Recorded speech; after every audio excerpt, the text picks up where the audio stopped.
हनुमान जी महाराज, श्री पुरुषोत्तम भगवान की जय। सद्गुरु भगवान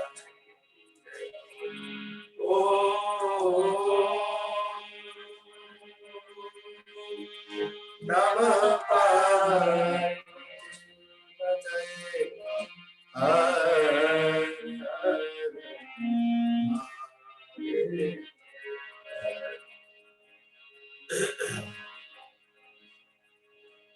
हरे कृष्ण हरे राम राधे हरे हरे राधे हरे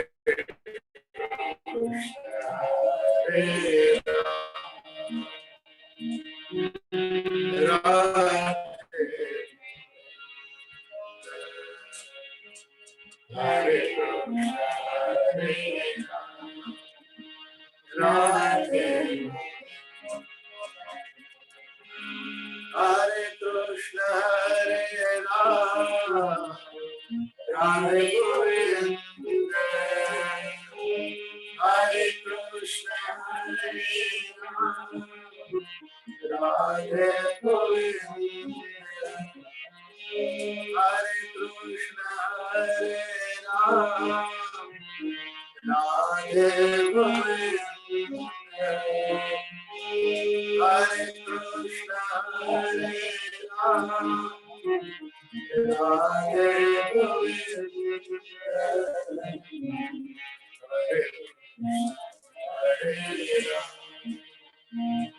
Radhe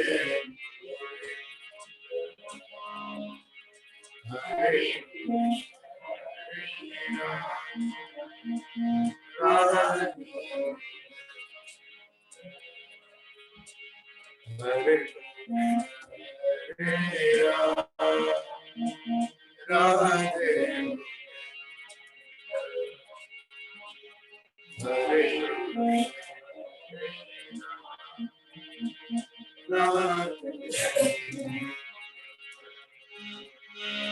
Hare Krishna Hare Rama Hare Govinda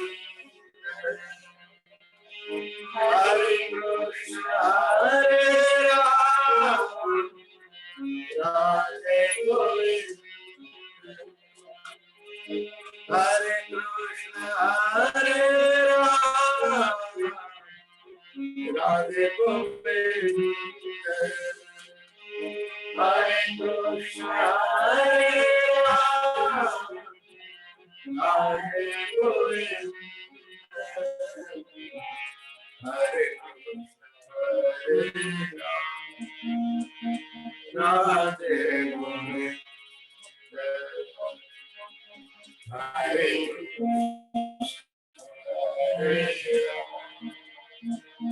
Radhe Hare Hare Radhe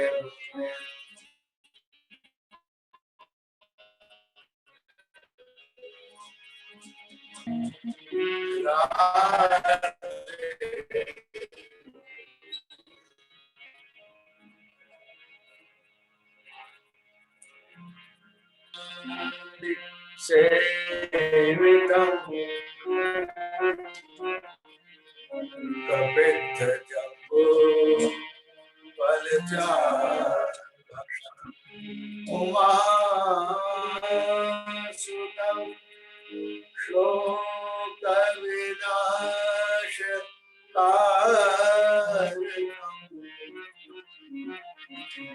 Navami Viganeshwara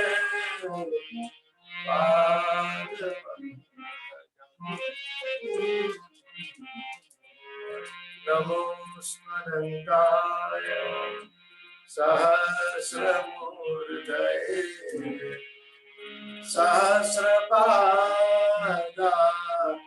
Shishirorupave सहस्रनाम्ने पुरुषाय शाश्वते सहस्रकोटि युगधारिणे गुरुर्ब्रह्मा गुरुर्विष्णु गुरुर्देवो महेश्वर गुरु साक्षात् परम ब्रह्म तस्मै श्री गुरवे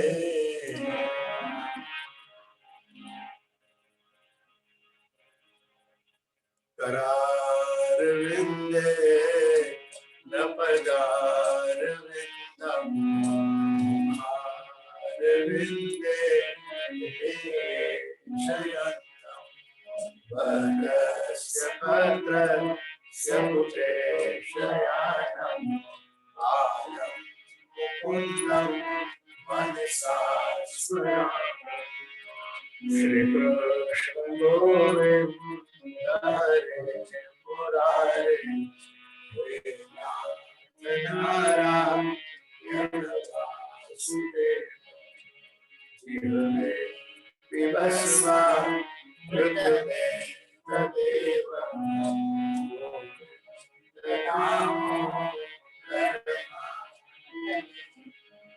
श्री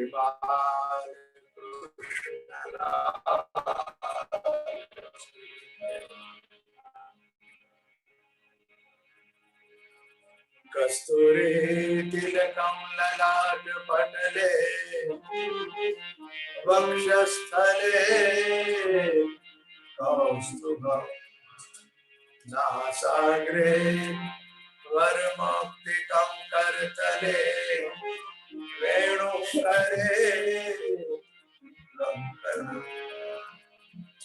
सर्वांगे हरिचन्दनं सुललितं कंठे च मुक्तावली गोपस्त्री परिवेष्टितो विजयते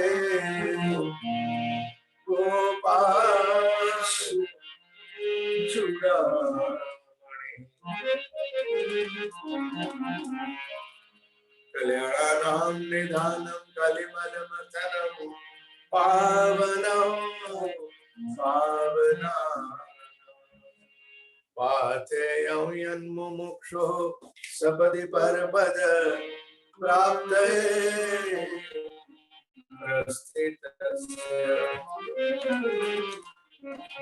विश्रामस्थानमेकं कविवरवचसां जीवनं सज्जनानां बीजं धर्मद्रुमस्य प्रभवतु भवताम्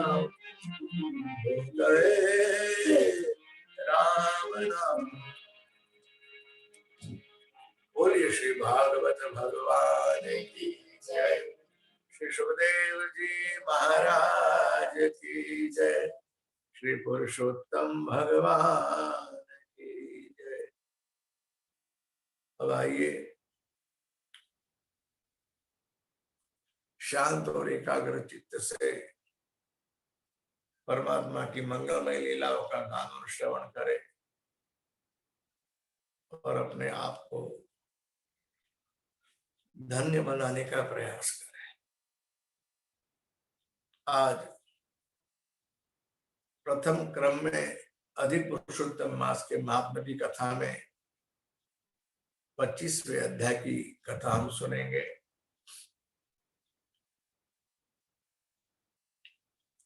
इसमें अधिक पुरुषोत्तम मास का व्रत जो करने वाले साधक है वे लोग इस व्रत का उद्यापन यानी इस व्रत की पूर्णाहुति कैसे करते हैं उसकी चर्चा आती है। नारायण ऋषि नारद जी से, सूत जी शौनकादिक ऋषियों से और भगवान वाल्मीकि ऋषि दृढ़धनवा से कथा कह रहे हैं। राजा ने प्रश्न पूछा अथ सम्यक वद ब्रह्मन् उद्यापन विधिं मुने पुरुषोत्तम मासस्य व्रतेनां कृपया। वाल्मीकिर्वाच समासत प्रवक्ष्यामि मासे श्री पुरुषोत्तमे उद्यापन विधि सम्यक व्रत संपूर्ण है। में इस व्रत के उद्यापन की विधि सुनाता हूं। मेरी आप सबसे प्रार्थना है कि हम सब अधि पुरुषोत्तम मास के व्रती करें।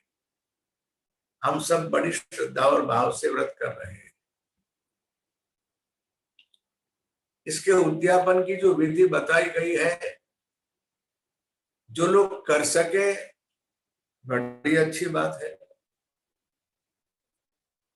राजा ने प्रश्न पूछा है तो राजा की दृष्टि से, उसके खर्च की दृष्टि से, उसके हिसाब की दृष्टि से इसकी विधि बताई हुई।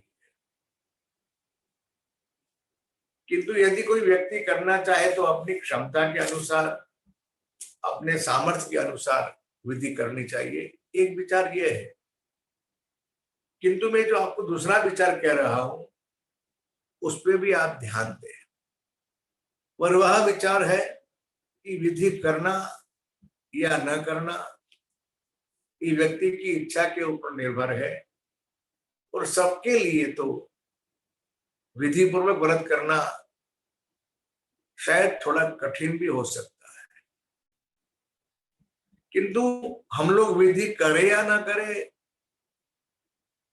वो गौण बात है।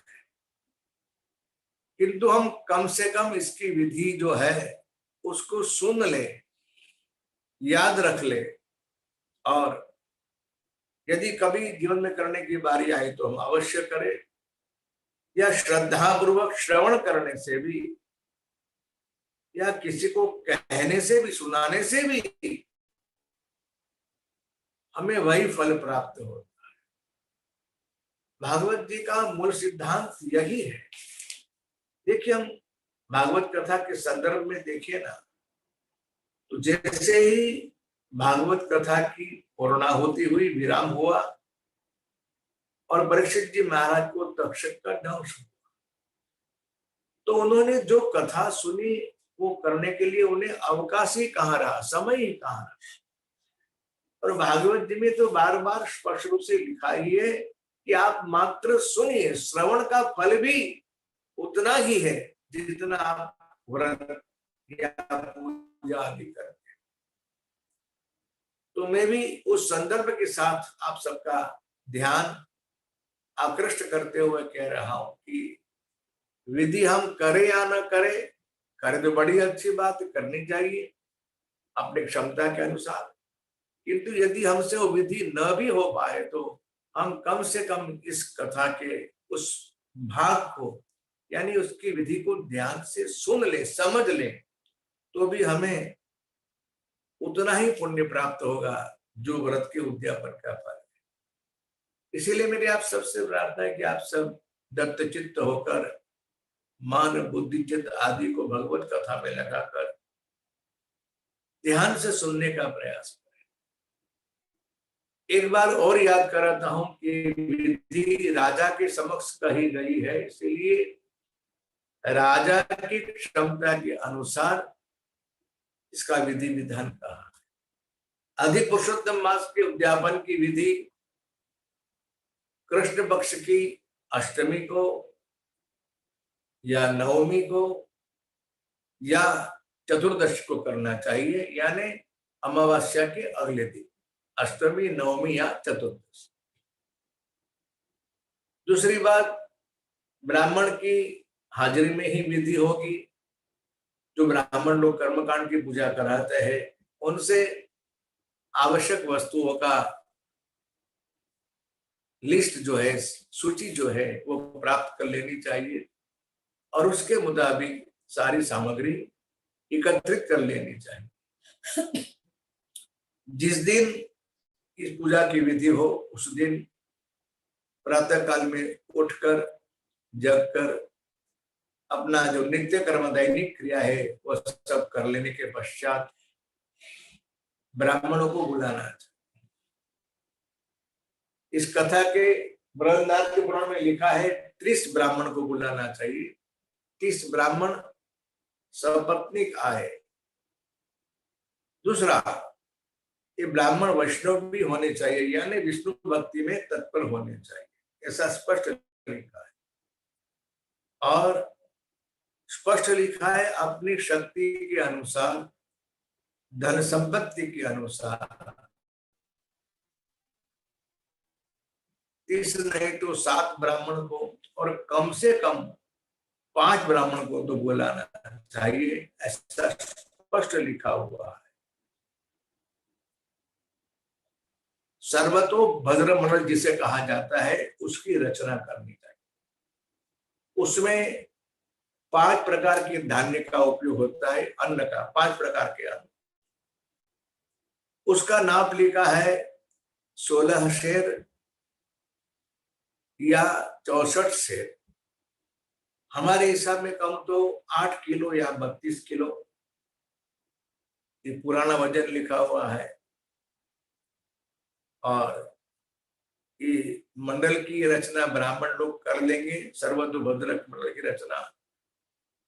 उसको चारों कोने में छिद्रहीन यानी जिसमें छिद्र न हो, ऐसे सुवर्ण के, चांदी के या तांबे के, वो भी ना मिले तो मिट्टी के 4 कलश की स्थापना करनी चाहिए।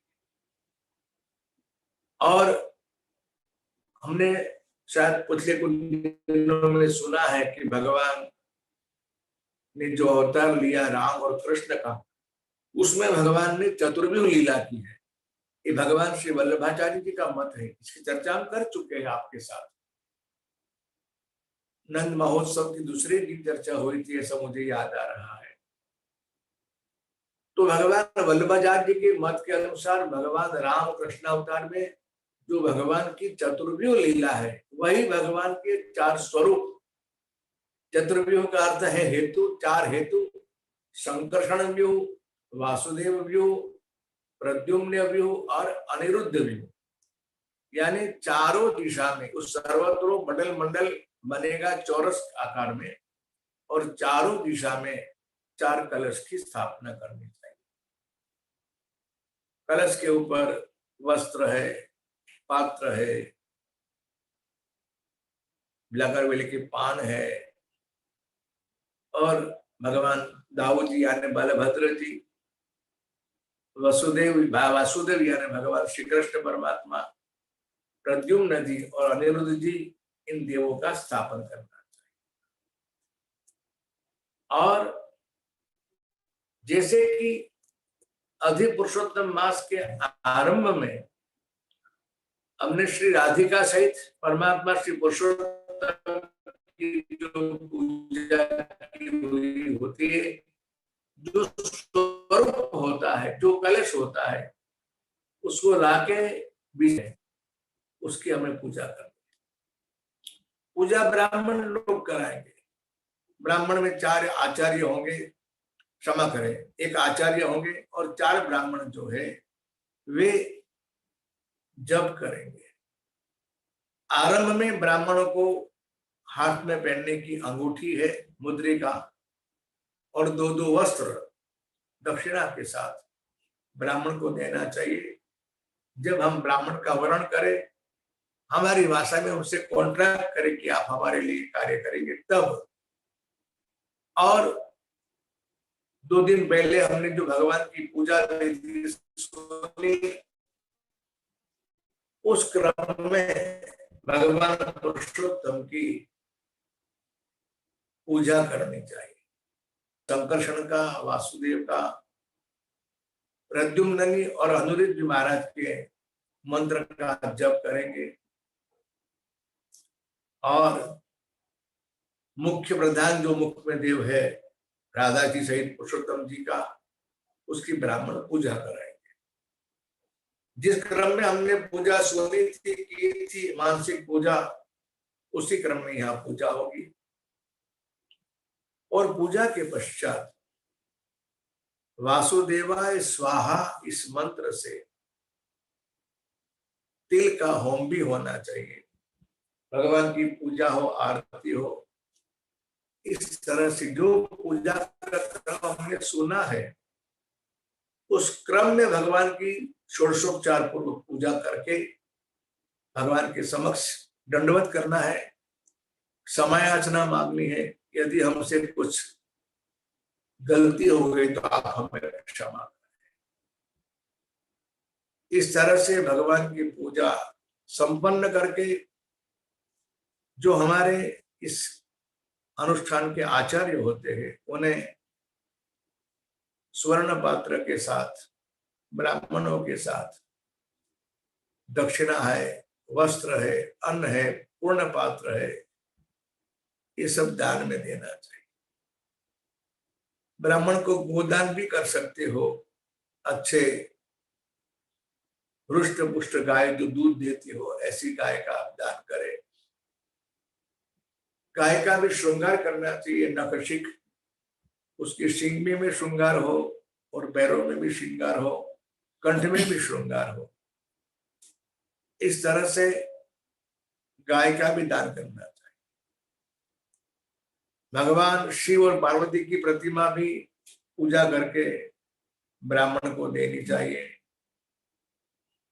और जिसे हम पादत्राण कहते हैं, यानी पैर में पहनने के ब्राह्मण के लिए, ब्राह्मण पत्नी के लिए जो उपहार होते हैं, चप्पल जूती जिसे हम कहते हैं, उसका दान करना चाहिए।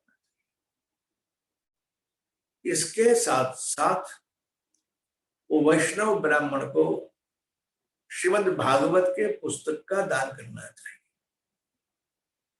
अधिक पुरुषोत्तम मास में भागवत की बड़ी भारी महिमा है, इसीलिए तो आप जैसे जानते हो कि हम भागवत कथा भी सुन रहे हैं। और भागवत के ग्रंथ का दान करने की बड़ी भारी महिमा है। ऐसा लिखा है कि जो व्यक्ति ब्राह्मण को भागवत ग्रंथ का दान करता है, वह अपने करोड़ों पीढ़ियों का उद्धार करके प्रभु के परम धाम गोलोक धाम में जाता है। इस तरह से दान का महिमा दिखाया, भगवान की पूजा का महिमा दिखाया, ब्राह्मणों की पूजा और दान का महिमा दिखाया। उसके पश्चात ब्राह्मणों को भोजन करवाना चाहिए।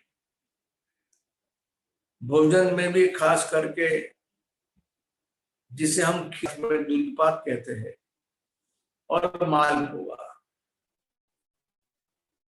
ये दोनों का भोजन करवाना चाहिए।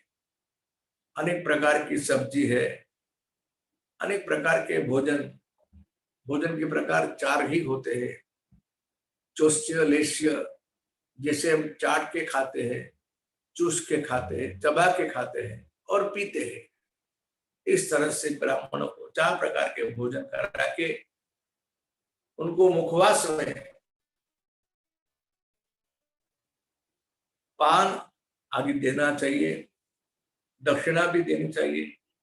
ब्राह्मण पत्नियों को हल्दी कुंकु, जो महाराष्ट्र में बड़ा अच्छा विवाह है, ये एक प्रथा है महाराष्ट्र की हल्दी कुंकु की, उसी प्रकार से हल्दी और कुंकु के साथ साथ पहनने की जो बंगड़ी आती है, चूड़ी जिसे कहते हैं, वो देना चाहिए।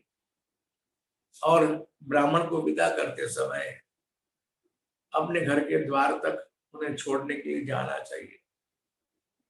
वापस आके भगवान की समयाचना मांग के मंत्रहीनम क्रियाहीनम भक्तिहीनम सुरेश्वर, इस मंत्र से भगवान का जो हमने स्थापन किया था, स्वस्थाने आप प्रभु पधारिए, ऐसी प्रार्थना करके प्रभु को विदा करना चाहिए।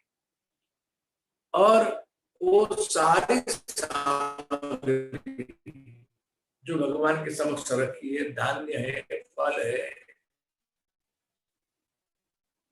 नैवेद्य है, सब ब्राह्मण को दे देना चाहिए। भगवान नारायण ऋषि ने कहा नारद जी से, सुध जी ने शौनक जी से, और भगवान वाल्मीकि ऋषि ने कहा दृढ़धनवा से, इस तरह से जो मनुष्य भगवान श्री पुरुषोत्तम के अति प्रिय अधिक पुरुषोत्तम मास का व्रत करता है, वह अपने पाप के समूह का नाश करके इस धरातल के ऊपर अत्यंत सुख प्राप्त करके अंत में गोलोक धाम में जाता है।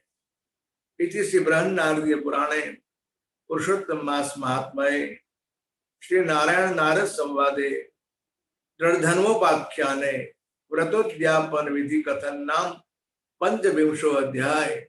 श्री पुरुषोत्तम भगवान की जय। श्री गोवर्धन नाथ की जय। श्री बाल कृष्ण लाल की जय। ओम नमः पार्वती पतये हर हर महादेव। आज एक कथा आपको और सुननी है। उसकी वजह यह है कि आज व्यतिपात नाम का योग है। सभी योगों में इस योग की बड़ी भारी महत्ता है। यो समझ लीजिए कि ये योगों का राजा है और इसकी उत्पत्ति की कथा और इसके व्रत की कथा मैं आपको संक्षेप में सुनाता हूं। यह कथा भगवान युधिष्ठिर जी महाराज ने परमात्मा कृष्ण से पूछी थी और इस व्यतिपात के योग की कथा भगवान श्री वेदव्यास जी ने अपने बेटे सुखदेव जी को सुनाया।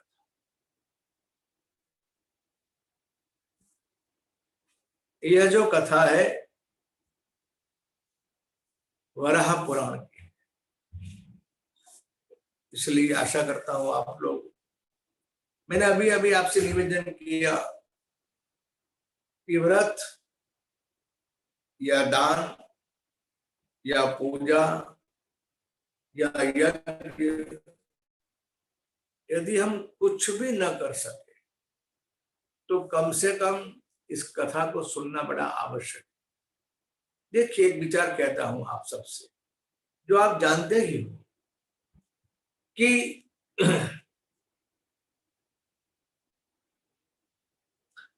हम जो कुछ सुनते हैं ना, उसकी बड़ी भारी असर हम सबके ऊपर पड़ती है, श्रवण की। और वे सुनी हुई बात के संस्कार जो है वह हमारे चित्त में दृढ़ होते, बैठ जाते। और यही हमारे ऋषियों का प्रयास है कि हमें सत्य का ज्ञान हो, पुराणों का ज्ञान हो, धर्म का ज्ञान हो। ये कथाएं हमको जीवन पथ में मार्गदर्शिका बनकर हमें मार्ग दिखाती है। कहीं हम छोटी मोटी भूल या गलती कर रहे हैं तो उसका भी निर्देश करती है, सावधान करती है। और हम इस प्रकार से अज्ञानता के वश होकर कहीं ना कहीं कुछ गलती कर रहे हैं, वो हमें समझ में आने के बाद उस गलती को हम छोड़ने का प्रयास करते। इसलिए ये जो कथा व्यतिपात की है, आप ध्यान से सुन ले, मेरी ऐसी प्रार्थना है। युधिष्ठिर जी महाराज ने भगवान कृष्ण से पूछा, कब, कहां, कैसे, वो तो आप जानते हो। और आरंभ में हम सुन चुके हैं कि एक बार जब 12 वर्ष के लिए पांडव वन यात्रा के लिए निकले थे, तब भगवान श्री कृष्ण द्वारकाधीश उनके पास आए थे। तब प्रभु ने उन्हें अधिक पुरुषोत्तम मास का व्रत करने को कहा, अधिक पुरुषोत्तम मास के दौरान आने वाली 2 जो एकादशी है उसका भी उपदेश भगवान ने करने को कहा। और हमने शुक्ल पक्ष की एकादशी का व्रत कथन सुना है। अब आने वाले एकादशी को, आने वाले मंगलवार को दोबारा कृष्ण पक्ष की एकादशी आएगी। उस दिन भी हम कृष्ण पक्ष की एकादशी का महात्म्य सुनेंगे। उसी संदर्भ में भगवान कृष्ण से युधिष्ठिर जी महाराज ने प्रश्न पूछा। उन्होंने कहा, महाराज व्यतिपात के व्रत का उद्यापन के साथ मुझे पूरा फल कथन कहो, आपके मुख से मैं सुनने की इच्छा रखता हूं। भगवान कृष्ण ने कहा कि युधिष्ठिर ये कथा वराह पुराण की है और उसमें पुरा व्यासेन कथितम शुकाय वंशवृद्धये तद्व्रतम कथयिष्यामि शृणु राजन्य सत्तम। ये कथा सुनने से वंश की वृद्धि होती है, ऐसा यहाँ स्पष्ट लिखा है। एक बार सुखदेव जी महाराज ने अपने पिता व्यास जी से पूछा, व्यतिपात योग को पूज्य क्यों कहा है? वैसे तो देखा जाए तो जिस किसी जातक का यानी बालक का जन्म व्यतिपात योग में होता है तो उसके लिए व्यतिपात की शांति भी करानी चाहिए। तो ये योग इतना पूजनीय क्यों हुआ पिताजी, वो मुझे आप बताइए। दूसरा, व्यतिपात का पूजन करने से सारी बात आप मुझे विस्तार से बताइए। तब भगवान व्यासदानंद जी ने कहा कि बेटे, सबसे पहले ये प्रश्न धरा यानी पृथ्वी ने भगवान वराह नारायण से पूछा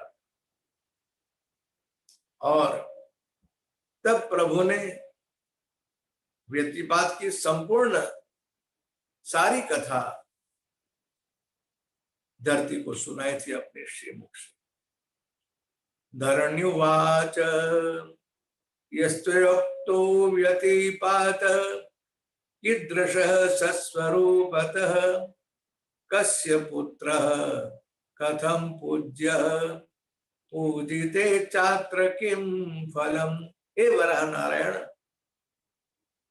आपने जो व्यतिपात के बारे में कहा, वो व्यतिपात का स्वरूप क्या है, वो किसका पुत्र है, किस वजह से वो इतना पूजनीय हुआ और व्यतिपात की पूजा करने से हमें क्या प्राप्त होता है, ये सुनने की मेरी इच्छा है। आशा करता हूं ध्यान से सुनेंगे आप।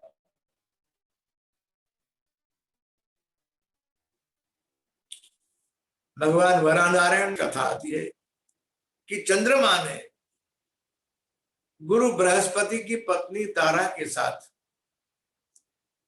दुष्भाव यानी खराब भाव से उनकी ओर देखा, उनको ग्रहण किया।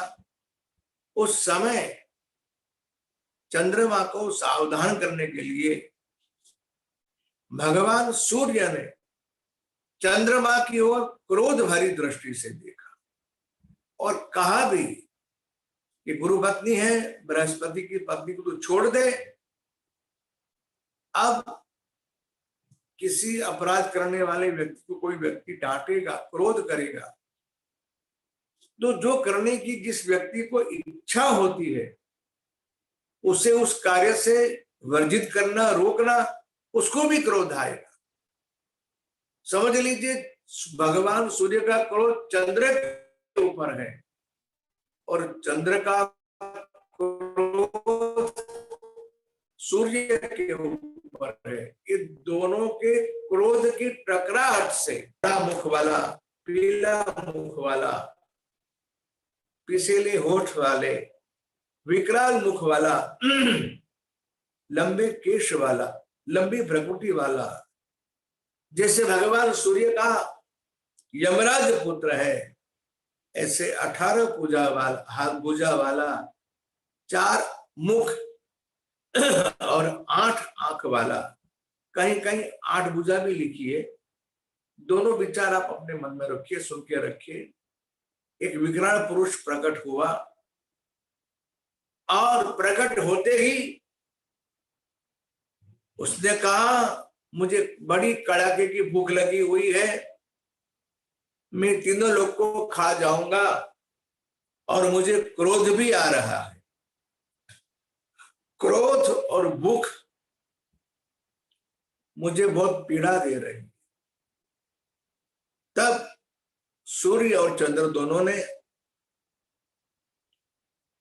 उसे समझाने का बहुत प्रयास किया और कहा कि हमारी क्रोध भरी दृष्टि के माध्यम से ही तुम्हारा प्राकट्य हुआ है, जन्म हुआ है, इसीलिए इस संसार में तू व्यतिपात के नाम से प्रसिद्ध होगा और तुझे सारे योगों का हम मालिक बनाते हैं, स्वामी बनाते हैं।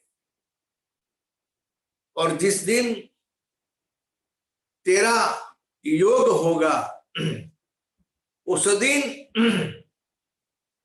कोई शुभ काम नहीं होंगे, किंतु हाँ, स्नान, ध्यान और दान और जो सत्कर्म किया होगा उसका जो पुण्य है वह अक्षय होगा। इस तरह से इस व्यतिपात योग का प्राकट्य हुआ चंद्र और सूर्य के क्रोध के मिश्रण से, और दोनों ने उसे आशीर्वाद भी दिया और वरदान भी दिया। जिस दिन तेरा समय होगा इस दिन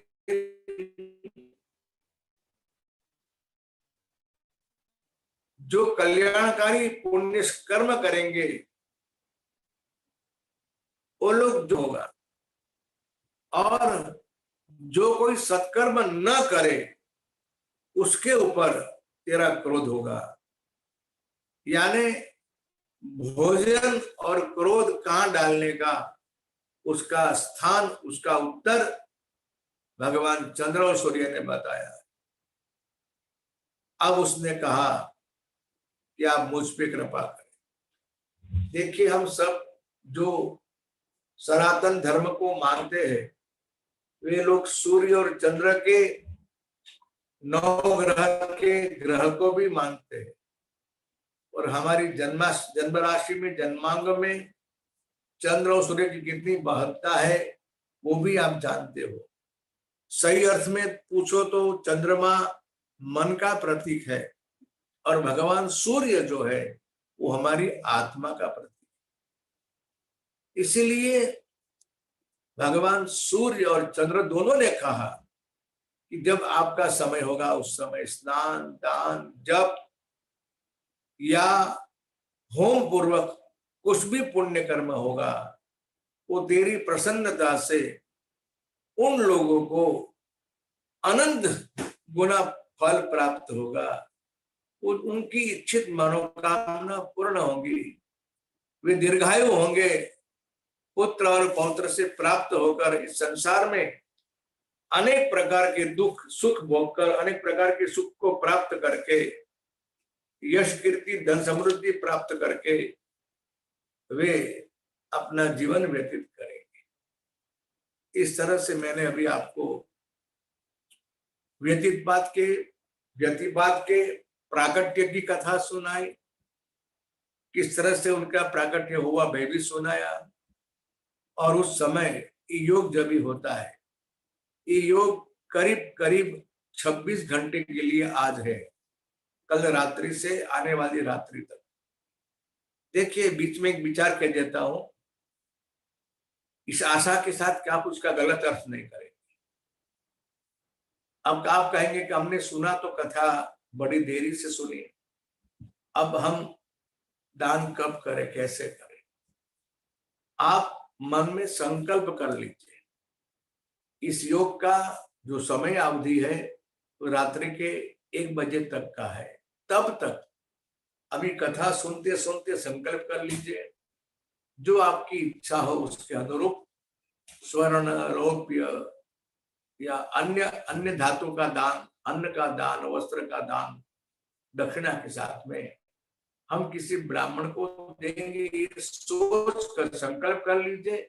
और जब आपको इस कथा सुनने के पश्चात अवसर मिले, अपने गांव नगर में, शहर में जहां कोई ऐसा अच्छा ब्राह्मण मिले जो वैष्णव हो, और जो ब्राह्मण मिले उससे आप अपने संकल्प के अनुसार ये दान पहुंचा दें। दान की महत्ता तो है ही, किंतु दान के साथ साथ महत्ता संकल्प के भी है। इसीलिए मैं दान दूंगा ये सोचना, यही संकल्प हो गया। ब्राह्मण संस्कृत भाषा में संकल्प बोले, ये तो अच्छी बात है, लेकिन ये सब सबके लिए, सर्वकाल के लिए कहां तक संभव है ये मैं कह सकता नहीं। लेकिन मैंने आपको एक दूसरा रास्ता दिखाया कि आप मन में कथा सुनते समय संकल्प कर ले। कथा सुनने के पश्चात रात को 1 बजे तक का ये योग है। आपके गांव में, आपके नगर में, आपके शहर में जहां कोई ऐसा कोई ब्राह्मण हो, तो यदि ब्राह्मण नहीं मिले तो आपके गांव में शिव मंदिर तो होगा ही, वहां जाके भगवान शिव जी के पास रख ले कि हे परमात्मा, ये हम ब्राह्मण के लिए रख ले, कोई ब्राह्मण आके यहाँ से ले जाए तो हमारी मनोकामना पूर्ण हो, ऐसा सोच के। लेकिन जब मन में संकल्प उठे ना, तब दान करना चाहिए। ये हमारे शास्त्रों की आज्ञा है। दान से हमारे धन की शुद्धि होती है। मैं आपसे विनती करूंगा कि आप सोच के देखिए, ये अनुभव सिद्ध सत्य है कि दान करने से डॉक्टर के और वकील के बिल कम आते, यानी वो खर्च होता है, वरना भगवान को तो अपनी वसूली करना आता है। 10वां हिस्सा धर्म के कार्य में करना चाहिए। अपनी आय का 10वां हिस्सा, अपनी इनकम का 10% अच्छे काम में खर्च करना चाहिए। ये बिल्कुल सत्य है। और मुझे पूछे तो अच्छा, सबसे अच्छा कार्य तो अन्नदान ही है। किसी को खिलाना, अन्नदान देना, चाहे वो भूखा हो या कोई पशु हो, पक्षी हो, जहां आपकी मति आपको मार्गदर्शन करे, वहां पशु, पक्षी, मनुष्य, गरीब, ब्राह्मण, हमारे यहाँ सबसे पहले नंबर दिया है ब्राह्मण का। मैं भी इस विचार में सहमत, में बात काटता नहीं, लेकिन ब्राह्मण का नंबर आप आखिर में रखे, और युग के अनुरूप कोई भी भूखा व्यक्ति मिल जाए उसको आप बड़े भाव से, प्रेम से खिलाइए, क्योंकि भूख जो होती है सभी के उदर में समान रूप से होती है। इस तरह से भगवान व्यतिपात का व्रत करना चाहिए।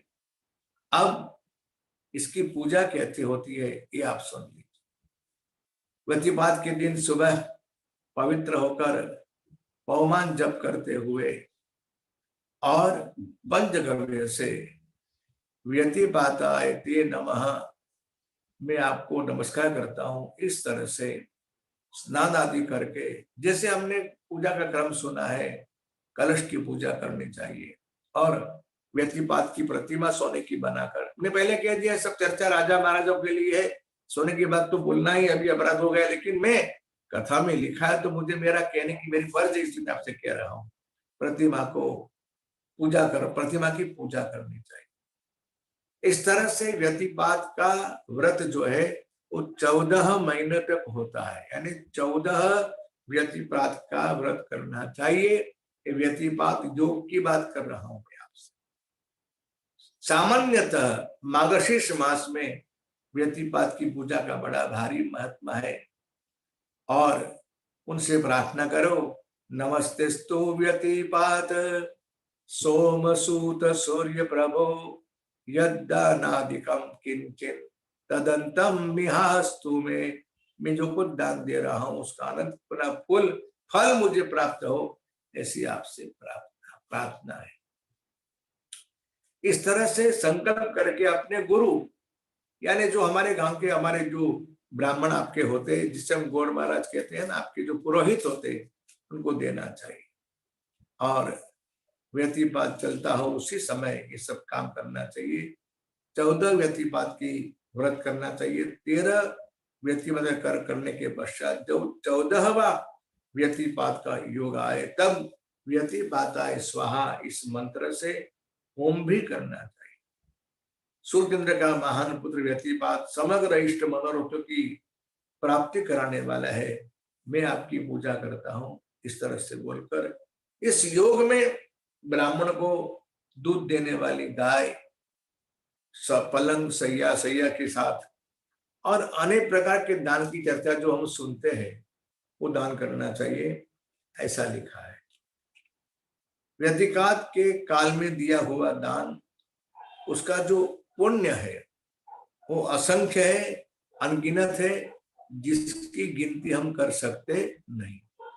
इसलिए ये दान करने के पश्चात हम भगवान से प्रार्थना करें कि हे परमात्मा, हमने जो ये दान दिया है उसका जो कुछ फल हो, व्यतिपात की व्रत की कथा सुनाए। अब ये व्यतिपात करने वाले व्यक्ति की क्या महत्ता, क्या पुण्य है, उसके संदर्भ में कथा, जो कथा नारद पुराण में भगवान युधिष्ठिर को मार्कंडेय ऋषि ने सुनाई थी।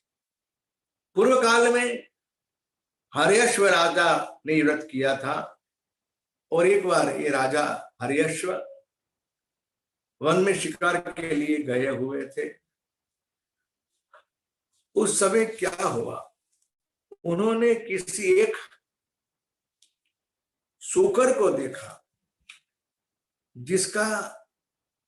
जिसके चारों पैर जले हुए थे, उसके मुख में भी आग ने कुछ असर दिखाई हुई थी, उसका गला, उसका पेट अग्नि से जला हुआ था और उसकी दुर्दशा देखकर राजा को बड़ा दुख हुआ। राजा ने उसके पास जाकर पूछा कि शुक्रदेव, ये किस पाप का आप ये फल भोग रहे हैं? तब उसने कहा कि महाराज मैं क्या कहूं, मैं पूर्व काल में एक वैश्य था, धर्म को जानने वाला था और धन संपत्ति से मैं संपन्न था। किंतु एक दिन ऐसा हुआ व्यतिपात की योग में कोई ब्राह्मण मेरे घर के पास आकर मुझसे मांगने लगा। अब मैं देने में समझने वाला तो था ही नहीं, मैं कभी किसी को देता नहीं था।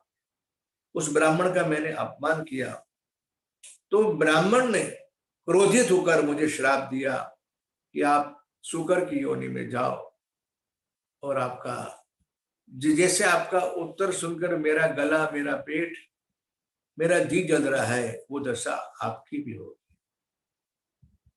तब मैंने जाके ब्राह्मण के चरण पकड़े, महात्मा ऐसा श्राप मत दीजिए। तो कहा कोई व्यक्ति, क्योंकि मैं आज इस तारीख तेरे पास इसलिए आया हूं कि आज व्यतिपात का योग है, ये बड़ा पावन योग है, तू मुझे धुतकार रहा है, मेरा अपमान कर रहा है, मुझे निराश यहां से खाली हाथ लौटा रहा है। इसलिए कहता हूं, यदि व्यतिपात का व्रत करने वाला व्यक्ति तुझे अपने किए हुए पुण्य का फल देगा तो तू उस कष्ट से मुक्त होगा। उस शुकर ने राजा हर्यश्व को ये कथा सुनाई। राजा ने कहा महाराज, मैंने तो उसका व्रत किया हुआ है, इसलिए हाथ में जल लेकर राजा ने उसी क्षण वहां उस शुकर के लिए संकल्प किया और उसका जल समर्पित किया। ऐसी कथा है मार्कंडेय पुराण में कि उसके व्रत के दान के प्रभाव से उस शुकर का अवतार छूट गया और उसका शरीर छूटा और भगवत धाम में गया। इसीलिए ये व्यतिपात योग की बड़ी भारी महिमा है। हर एक तिथियों में अमावस्या, चतुर्दशी, द्वादशी, ये सब अलग अलग नाते वाले हैं। यहाँ लिखा है कि अमावस्या पिता है, चतुर्दशी उसकी माता है, द्वादशी बहन है और व्यतिपात भाई है। पिता से 100 गुना ज्यादा माता का, यानी अमावस्या से ज्यादा फल मिलता है चतुर्दशी को देने से, दान देने से। उससे ज्यादा द्वादशी को, उससे ज्यादा व्यतिपात के योग में जो दान देता है उसका पुण्य जो है वो अक्षय हो जाता है। इसलिए एकाग्र चित्त से व्यक्ति को इस व्यतिपात के योग में सत्कर्म करने चाहिए। दान है, जप है, पूजा है, ध्यान है, भगवान का भजन वगैरह करना चाहिए। इसके प्रभाव से व्यक्ति इस लोक में पुण्य प्राप्त करके, सुख प्राप्त करके अंत तो प्रभु के परम धाम में जाता है। इस तरह से ये कथा है। इति श्री नारद पुराणे व्यतिपातम नाम अध्याय श्री पुरुषोत्तम भगवान की जय। आज मैंने आपको अधिक पुरुषोत्तम मास के महात्म्य कथा भी सुनाई, इसके साथ साथ व्यतिपात योग आज जो है उसी कथा भी सुनाई। आप लोग मन में संकल्प करें और दान का और भगवान के भजन का खूब प्रयास करें, ऐसी मेरी प्रार्थना है। आइए अब